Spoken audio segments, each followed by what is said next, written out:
Nah, jadi bisa kelihatan ya, dari sekian banyak daratan terdingin di muka bumi, itu ternyata hampir 70%-nya berada di daratan Antartika. Karena memang Antartika merupakan benua tertinggi, ya, benua yang tertinggi di atas permukaan laut, dan benua satu-satunya benua yang tidak berpenghuni dengan ketinggian 3.000 meter di atas permukaan laut. Dan hai, assalamualaikum warahmatullahi wabarakatuh. Ketemu lagi sama aku di Irestia Story. Dan terima kasih ya buat kalian semuanya yang udah pada hadir, yang udah pada datang ke channel YouTube-nya aku, yang udah pada mampir dan nontonin video aku sampai habis ya. Jangan skip-skip ya. Dan buat kalian semuanya yang belum subscribe, please klik tombol subscribe karena itu gratis, biar kalian bisa mendapatkan notifikasi setiap kali aku upload video yang baru. Oke, dan untuk kali ini, di video kali ini aku akan ngebahas tentang tema kebalikan dari video sebelumnya. Jadi kalau misalnya kalian ngelihat video aku yang sebelumnya di sini, ini aku ngebahas tentang apa yang akan terjadi kalau kalian tinggal di daerah terpanas di dunia. Dan di video kali ini aku akan ngebahas apa yang akan kalian alami kalau kalian tinggal di tempat terdingin di dunia. Check it out.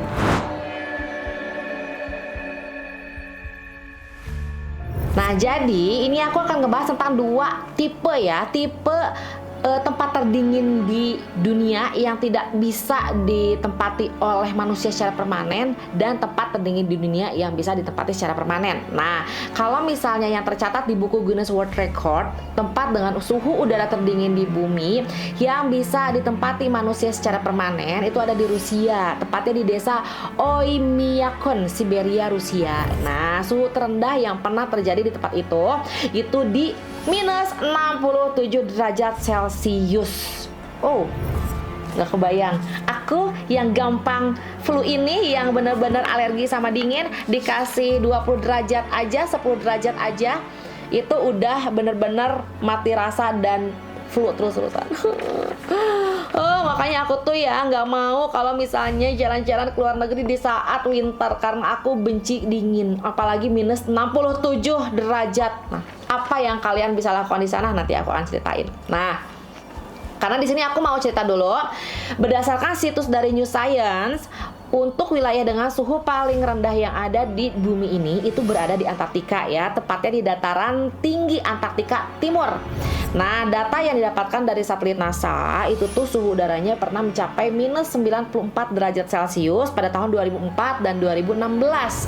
Dan para peneliti ini berpikir bahwa adanya udara kering di sekitar dataran tinggi ini loh yang menyebabkan suhu udara menjadi semakin dingin lagi. Nah, di sini aku akan menyebutkan beberapa tempat lain ya yang memiliki suhu udara terendah. Jadi di posisi kedua ada Vostok Station Antartika yang suhu terendahnya itu di minus 89 derajat Celcius. Kemudian di posisi ketiga ada Amundsen Scott Station di Antartika juga, suhu terendahnya minus 80 derajat Celcius. Lalu ada Denali atau Gunung McKinley yang ada di Alaska dan yang suhu terendahnya minus 73 derajat Celcius. Kemudian ada Kling Station di Greenland ya, suhu udara terendahnya minus 69 derajat Celcius. Kemudian yang keenam ada desa Oymyakon, Siberia yang tadi aku sebutkan, suhu terendahnya minus 67 derajat Celcius, dan disinilah orang-orang bisa menetap secara permanen. Kemudian posisi ketujuh ada di North Ice di Greenland, suhu terendahnya minus 66 derajat.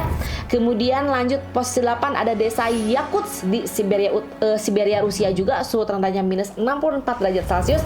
Dan yang ke-9 ada di Kanada, tepatnya di desa Snake di Yukon Territory, suhu terendahnya minus 60 derajat Celcius. Nah, jadi bisa kelihatan ya, dari sekian banyak daratan terdingin di muka bumi, itu ternyata hampir 70%-nya berada di daratan Antartika. Karena memang Antartika merupakan benua tertinggi, ya, benua yang tertinggi di atas permukaan laut, dan satu-satunya benua yang tidak berpenghuni dengan ketinggian 3.000 meter di atas permukaan laut. Jadi itu kayak kita tinggal di atas gunung sana ya, dengan salju yang tidak akan pernah mencair ya.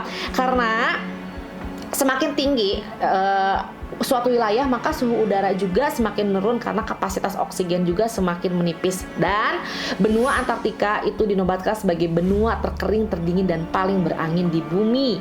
Dan ketika musim winter alias musim dingin tiba, itu suhunya bisa berubah menjadi minus 60 derajat Celcius gitu. Dan kalau musim panas ya, kalau misalnya di tempat-tempat lain musim panas di benua 4 musim gitu, itu bisa sekitar di 40 derajat Celcius. Kalau di Antartika hanya di 10 derajat Celcius aja. Saking dinginnya di benua Antartika, kalau misalnya kita menumpahkan air mendidih di udara, maka yang terjadi adalah air tersebut bisa berubah langsung jadi salju atau serpihan es saking dinginnya.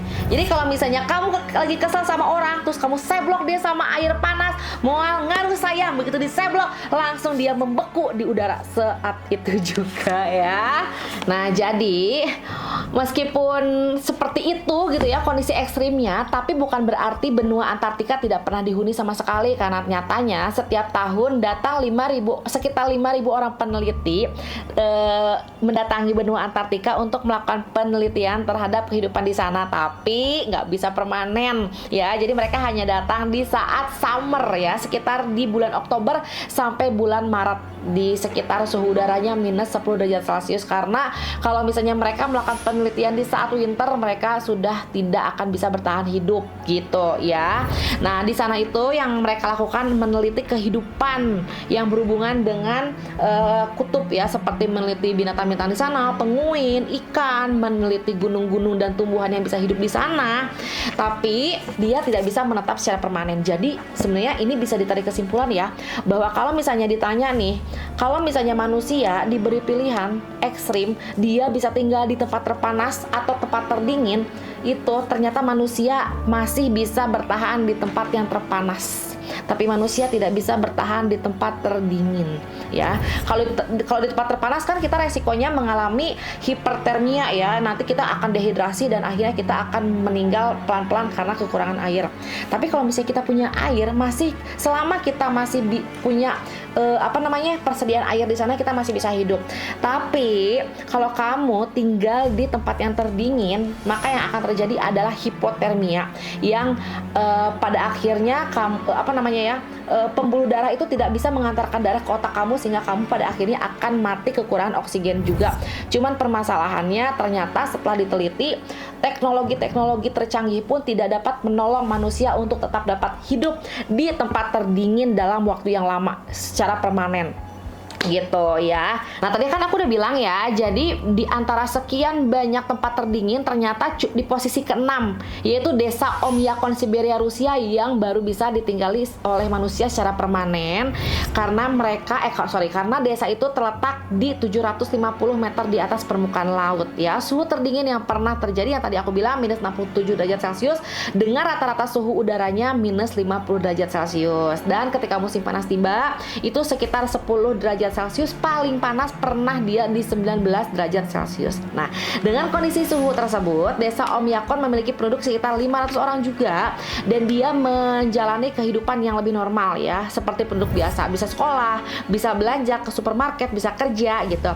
Nah, tapi apa sih yang bakal terjadi sama kita kalau kita tinggal di desa tersebut? Yang pertama, jelas kita akan merasa selalu kedinginan ya, yang sakit banget sampai merasa nusuk ke tulang gitu. Nah, ditambah lagi kulit kita bakal berasa kering banget karena kayak ketarik dan kerasa perih banget, sehingga kita membutuhkan moisturizer yang sangat banyak untuk tinggal di tempat seperti itu. Nah, lama-lama kalian akan merasakan yang namanya mati rasa, sehingga kalau misalnya kalian harus terpaksa berkegiatan di luar, kalian harus memakai yang serba tebal ya. Katanya orang-orang di sana untuk bagian badannya itu 6 lapis minimal ya. Sarung tangan dan sarung kaki juga minimal 3 lapis. Itu pun hanya bisa melakukan kegiatan tidak lebih dari 1 jam. Kalau enggak bakal kerasa kedinginan juga dan akhirnya hipotermia. Jadi kalau mau kerja cepet-cepet dia di sana, mau ngapain, balik lagi ke rumah, kecuali dalam keadaan berkendara. Karena kan kalau dalam keadaan berkendara kalian bisa mengatur suhunya. Nah, kalau di tempat yang terpanas itu mesin mobil itu lebih gampang mengalami overheat sehingga harus dikasih air terus-terusan. kebalikannya, mobil di tempat terdingin di dunia itu tidak boleh dimatiin mesinnya. Dia harus dipanasin sepanjang waktu, karena sekali aja kamu matiin mesinnya, maka yang terjadi adalah mesin kamu akan mati selamanya karena beku. Nah, terus kalau timbul pertanyaan, lalu bagaimana cara makan penduduk di sana gitu ya? Kalau di tempat terpanas itu dia hanya mengandalkan pusat perbelanjaan untuk memenuhi kebutuhan makan mereka ya. Nah, kalau di mana sih di tempat terdingin itu mereka tidak bisa bercocok tanam karena semua tanahnya full tertutup salju ya. Jadi mereka bisa mengandalkan makanan dari berburu ya, bisa berburu kelinci, bukan berburu kelinci, sorry, berburu rusa, beneran ini mah berburu rusa, memelihara kambing dan sapi. Nah, sama mereka juga bisa melakukan kegiatan memancing. Jadi tenang aja, Allah Maha Adil tetap memberikan makanan kepada orang-orang yang tinggal di tempat terdingin. Tapi ya, mereka harus melakukan kegiatan itu, berburu dan memancing itu di saat summer. Ya, karena di saat winter jangan harap kalian dapetin ikan. Semua sungai bahkan sumber mata air beku dan ikan tidak ada yang bisa hidup di sana. Maka yang harus kalian lakukan adalah memancing di saat summer, kemudian mendinginkan atau membekukannya di tempat. Ya, kalau membekukannya urusan gampang lah ya, di mana aja bisa beku dia. Pokoknya banyak-banyakin dulu mancing di summer buat persediaan makan selama winter. Jadi kalau winter kebanyakan orang di sana sudah tidak banyak berkegiatan karena mereka tidak bisa melakukan kegiatan outdoor di lebih daripada 10 menit. Jadi udah ngedekem di rumah selama musim dingin dan menggunakan persediaan makanan mereka selama 6 bulan itu dari hasil mereka memancing dan berburu di saat summer. Nah, yang uniknya rumah-rumah yang ada di sana tuh nggak punya toilet di dalam rumah. Karena apa? Karena saluran airnya nggak bisa menembus tanah. Tanahnya udah terlalu beku di sana. Lalu bagaimana mereka punya toilet di luar ruangan, di luar rumah mereka ya. Jadi pada saat summer lagi-lagi supaya semua kegiatan itu di saat summer aja. Itu tuh mereka membangun sebuah toilet dan yang ada saluran airnya. Tapi kebayang nggak, Beb? Kalau misalnya di saat musim dingin mereka kebelet. Ya, mereka harus keluar rumah. Itu mereka harus pakai baju dulu 6 lapis, pakai topi, pakai sarung tangan 3 lapis. Wah, udah ribet sambil nahan pipis tuh, sambil nahan boker gitu. Terus keluar ke toilet, jalan-jalan kucuk-kucuk dingin, dibuka lagi ya kan? Udah dibuka lagi, pasang lagi ya, rempong besti eta jigana lagi musim dingin tara mandi. Aduh, kamu juga aku beseran nunggal malam ya. Bisa juga gitu mah. Nah, kita sekarang ngomongin tentang masalah sumber airnya ya. Katanya kalau udah masuk musim dingin, sumber-sumber mata air itu kan jadi beku.